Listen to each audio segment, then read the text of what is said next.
ഈ വർഷം ഞാൻ തിയേറ്ററിൽ നിന്ന് കണ്ടതിൽ എനിക്ക് ഏറ്റവും ഇഷ്ടപ്പെട്ട സിനിമയാണ് ഹോം ബൗണ്ട്.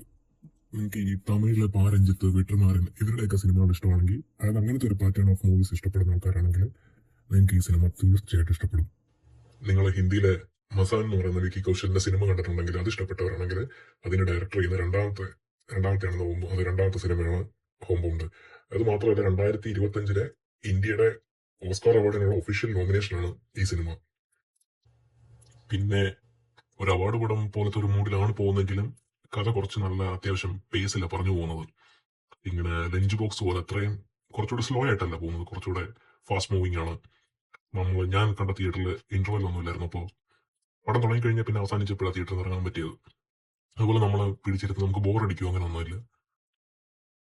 പിന്നെ ഞാൻ ഇതിനകത്ത് കണ്ടത് ജാൻവി കപൂറിന്റെ ക്യാരക്ടർ അവർ നന്നായിട്ട് ചെയ്തിട്ടുണ്ട്. പക്ഷെ കുറച്ചു നേരം സ്ക്രീനിൽ ഉണ്ടായിരുന്നുള്ളെങ്കിലും ഉള്ള സമയം അവർ നന്നായിട്ട് തന്നെ അവരുടെ റോൾ വൃത്തിയായിട്ട് ചെയ്തിട്ടുണ്ട്. പിന്നെ ഇതിന്റെ പ്രൊഡ്യൂസേഴ്സ് ലിസ്റ്റിൽ നോക്കിക്കഴിഞ്ഞാൽ കരൺ ജോഹറുടെ ഒക്കെ പേര് കാണാൻ പറ്റും. അതിന്റെ ഒപ്പം എക്സിക്യൂട്ടീവ് പ്രൊഡ്യൂസേഴ്സിന്റെ ലിസ്റ്റ് നോക്കിക്കഴിഞ്ഞാൽ മാർട്ടിൻ സ്കോർസെസിയുടെ പേര് നിങ്ങൾക്ക് കാണാൻ പറ്റും.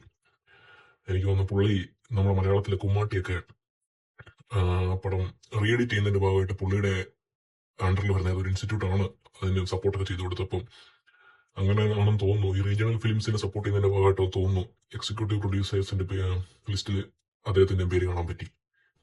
പിന്നെ ഇതിന്റെ കഥയിലേക്ക് വന്നു കഴിഞ്ഞാൽ, നോർത്ത് ഇന്ത്യയിലെ ഒരു ഗ്രാമീണ ചുറ്റുപാടിലെ കഥ നടക്കുന്നത്. അതിലെ താഴ്ന്ന ജാതിയിൽപ്പെട്ട, അതായത് ഹിന്ദു മതത്തിലെ താഴ്ന്ന ജാതിയിൽപ്പെട്ട ഒരു നായകനും അതുപോലെ നായകന്റെ സുഹൃത്തായിട്ട് മുസ്ലിം വിഭാഗത്തിൽപ്പെട്ട ഒരു യുവാവും. അപ്പൊ ഈ താഴ്ന്ന ജാതിയിൽപ്പെട്ട ഹിന്ദു വിഭാഗത്തിലെ താഴ്ന്ന ജാതിയിൽപ്പെട്ട നായകൻ മേൽജാതിക്കാരിൽ നിന്നും നേരിടുന്ന ആ ജാതി വിവേചനം, അതുപോലെ മുസ്ലിം ആയതുകൊണ്ട് നായകന്റെ സുഹൃത്തിനെ നേരിടേണ്ടി വരുന്ന ബുദ്ധിമുട്ടുകൾ, ഇതൊക്കെയാണ് സിനിമയുടെ മൊത്തത്തിലുള്ള തീം. ഇതാണ് ഫസ്റ്റ് ഹാഫിലുള്ള സിനിമ കാണിക്കുന്നത്.